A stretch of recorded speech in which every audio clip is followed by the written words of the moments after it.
ഇന്ന് നമ്മൾ നോക്കാൻ പോകുന്നത് റാപ്പിഡ് സൂം എഫക്റ്റ് എന്ന് പറഞ്ഞാൽ ഒരു വൈറലായിട്ടുള്ള ഒരു എഫക്റ്റാണ് കേട്ടോ. അപ്പോൾ അതെങ്ങനെ നമുക്ക് കസ്റ്റമൈസ് ചെയ്യാൻ നോക്കാം. സിമ്പിളാണ്, ആകെ 2 മിനിറ്റിൻ്റെ പണിയുള്ളൂ. അപ്പോൾ ആദ്യമായിട്ട് ഞാൻ എന്ത് ചെയ്തത്, കുറച്ച് ക്ലിപ്സുകളുണ്ടായിരുന്നു എൻ്റെ അടുത്ത്, റോ ക്ലിപ്സുകൾ. ആ ക്ലിപ്സിന് എന്ത് ചെയ്തത്, ഷിഫ്റ്റ് ആരോ നോക്കിയാൽ എന്താവും, 5 ഫ്രെയിംസ് മുന്നിലോട്ട് പോകും. അങ്ങനെ 5 ഫ്രെയിംസ് മുന്നിലോട്ട് പോയാൽ എത്ര ക്ലിപ്സ് ഉണ്ട്, 9 ക്ലിപ്സ് ഞാൻ എന്ത് ചെയ്ത് ആൾറെഡി സെറ്റ് ചെയ്തു.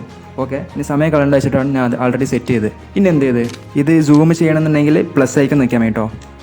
ഓക്കെ, ഫിറ്റ് ആവണമെന്നുണ്ടെങ്കിൽ ഈ ബാർ ഐക്കണും. ഓക്കെ, നിങ്ങൾക്കറിയാലോ. അപ്പോൾ ഞാൻ എന്ത് ചെയ്ത് പ്ലസ് ആക്കി സൂമും മൈനസ് ആക്കി സൂം ഔട്ടും ചെയ്ത് ഇടയിൽ പറഞ്ഞതേ ഉള്ളൂ. ഇനി എന്ത് ചെയ്ത് ഞാൻ ട്രാൻസ്ഫോം എഫക്റ്റ് ഉണ്ടല്ലോ അപ്ലൈ ചെയ്ത്. അപ്പോൾ ഞാൻ ആദ്യമായിട്ട് സ്കെയിലിൻ്റെ ഒരു കീ ഫ്രെയിം കൊടുത്ത് അത് കുറച്ച് നടുവിലേക്ക് വലിച്ചിട്ടു. ഇനി രണ്ടാമത് ഒരു കീ ഫ്രെയിമിന് കൊടുത്ത്. ഇനി ആ നമ്മൾ ലാസ്റ്റ് ചെയ്ത കീ ഫ്രെയിം ഉണ്ടല്ലോ, ആ കീ ഫ്രെയിമിൻ്റെ വാല്യൂ എന്താക്കി, 200 വാല്യൂ കൊടുത്തിട്ടോ. 200 വാല്യൂ കൊടുത്തു. ഇപ്പോൾ എന്തായി, സൂമായി. ഇനി ആ കീ ഫ്രെയിമിനെ ഞാൻ ലാസ്റ്റ് കൊണ്ടുപോയിട്ടു.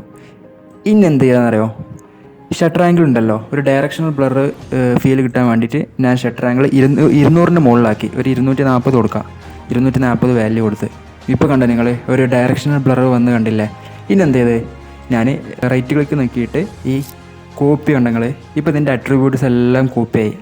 ഇനി ഇങ്ങനെയും ചെയ്യാം, അതായത് ഈ ട്രാൻസ്ഫോമുമായിട്ട് Ctrl+C നെക്കിയാലും കോപ്പി ആവും. ഓക്കെ, ഞാൻ അപ്പോൾ ഇങ്ങനെ എളുപ്പപ്പണിക്ക് ഇങ്ങനെ ചെയ്തതേ ഉള്ളൂ. അവ എന്ത് ചെയ്ത് കോപ്പി നെക്കി. ഇനി എന്ത് ചെയ്ത് മൈനസ് നെക്കിയിട്ട് ഇത് ചെറുതാക്കിയിട്ട് ഇത് ടോട്ടൽ സെലക്ട് ചെയ്ത് കണ്ട. എന്നിട്ട് എന്ത് ചെയ്ത് ലെഫ്റ്റ് ക്ലിക്ക് നെക്കിയിട്ട് പേസ്റ്റ് അട്രിബ്യൂട്ട്സ് കൊടുത്ത്.